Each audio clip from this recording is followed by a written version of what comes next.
চোপড়ায় SIR hearing ঘিরে ব্যাপক ভিড়। বিজেপির বিরুদ্ধে হয়রানি অভিযোগে সরব বিধায়ক হামিদুর রহমান।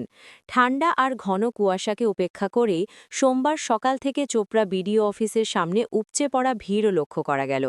ব্লকের বিভিন্ন প্রান্ত থেকে এমনকি ২৫-৩০ কিলোমিটার দূর থেকেও সাধারণ মানুষ এসআইআরের হিয়ারিংয়ের জন্য হাজির হয়েছেন।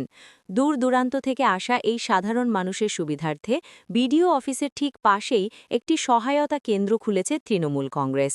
এদিন সকাল থেকেই সেখানে উপস্থিত থেকে সাধারণ মানুষের নানা প্রশ্নের উত্তর দেওয়া এবং নথিপত্র যাচাইয়ে সাহায্য করতে দেখা গেল চোপড়ার বিধায়ক হামিদুর রহমান এবং তৃণমূলের ব্লক সভাপতি প্রীতি রঞ্জন ঘোষ সহ অন্যান্য স্থানীয় নেতৃত্বের।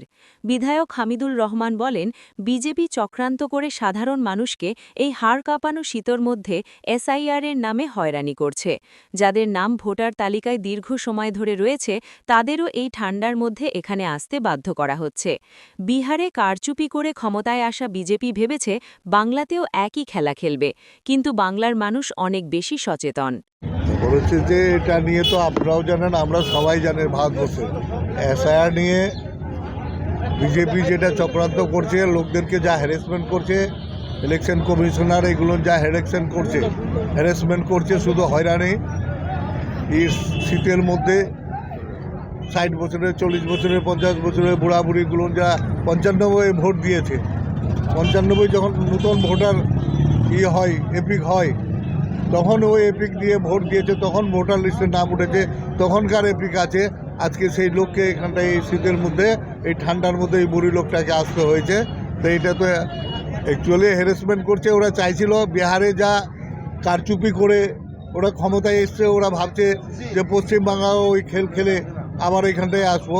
তো পশ্চিমবাংলার মানুষ সজাগ সচেতন আছে। যেমন অভিষেকবাবু বলেছেন যে যতই হামলা করুক আবার পশ্চিমবাংলায় কিন্তু দিদিয়ে থাকবে। সামনে তো বিধানসভা নির্বাচন, তার আগে এই এসআইআর কি মনে হচ্ছে?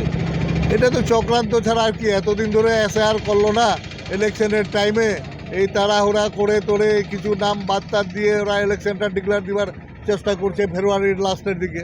তো আমরাও কর্মীরা বা পশ্চিমবাংলার যতগুলো ভোটার রয়েছে সবাই সচেতন সজাগ রয়েছে।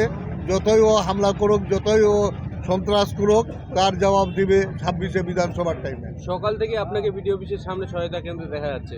আর সহায়তা কেন্দ্রে আমি কেন, আমাদের লিডার, ব্লক প্রেসিডেন্ট নিয়ে প্রধান লিডারশিপ সবাই রয়েছি, যে যার থেকে কারো আইডেন্টিফিকেশানে বা কোনো ডকুমেন্টসে কোনো কিছু ত্রুটি থাকলে আমরা ওগুলো সহযোগিতা করে যার থেকে হিয়ারিংয়ে সুবিধা হয়, লোকগুলো হ্যারাসমেন্ট না করে, কষ্ট না পায়, এই শীতের মধ্যে দিয়ে আমরা যা সহযোগিতার জন্য সহায়তা ক্যাম্প খুলে বসেছি, যে যা থেকে ওরা হ্যারাসমেন্ট না হয়।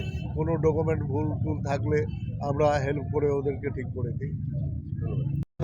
দেখুন, অ্যাকচুয়ালি যেটা করেছে নির্বাচন কমিশনার এবং বিজেপি যে করছে, আমরা আমাদের উপরে পশ্চিমবাংলার উপরে যে হামলা, সেই হামলার পরিপ্রেক্ষিতে আমরা আজকে সহায়তা ক্যাম্প করে বসেছি।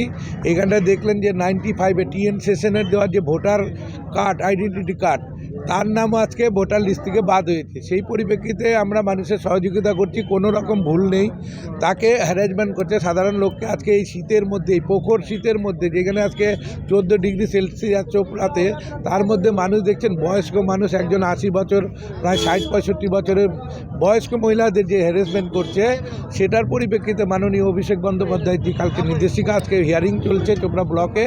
আমরা সহযোগিতা মানুষের পাশে আছি, সাথে আছি। এবং বিজেপি যেটা পরিকল্পনা করছে যে রোহিঙ্গা বলে 1,20,00,000 নাকি ভোটার আছে, সেইখানটায় আজ অবধি রোহিঙ্গা পেলাম না। আমরা সমস্ত সাধারণ যারা নাগরিক ছিল তাদেরকে একদম হ্যারাসমেন্ট করে চলছে। তার পরিপ্রেক্ষিতে আমরা এসআর দেখা যাচ্ছে অনেক মানুষ প্রায় 25 কিলোমিটার 30 কিলোমিটার দূর থেকে আজকে হিয়ারিংয়ে আসছে, সেক্ষেত্রে তাদের বাড়তি টাকা খরচাও হচ্ছে না। এটাই তো হ্যারাসমেন্টটাই তাই। আজকে এইখান থেকে মনে করেন গিরিঙ্গিগাঁও অঞ্চল প্রায় 20 কিলোমিটার, এখান থেকে মাঝালি ডাকু আঘাত অঞ্চল প্রায় এখান থেকে 24 কিলোমিটার। তো হ্যারাসমেন্ট, একটা সারাদিন সাধারণ লোকের হাজিরা মার কাটছে, গাড়ি ভাড়া লাগছে, এইখানটায় এসে 12টা থেকে 3টা থাকলে তার হোটেল খরচা লাগছে। তো এইভাবেই হ্যারাসমেন্ট করছে।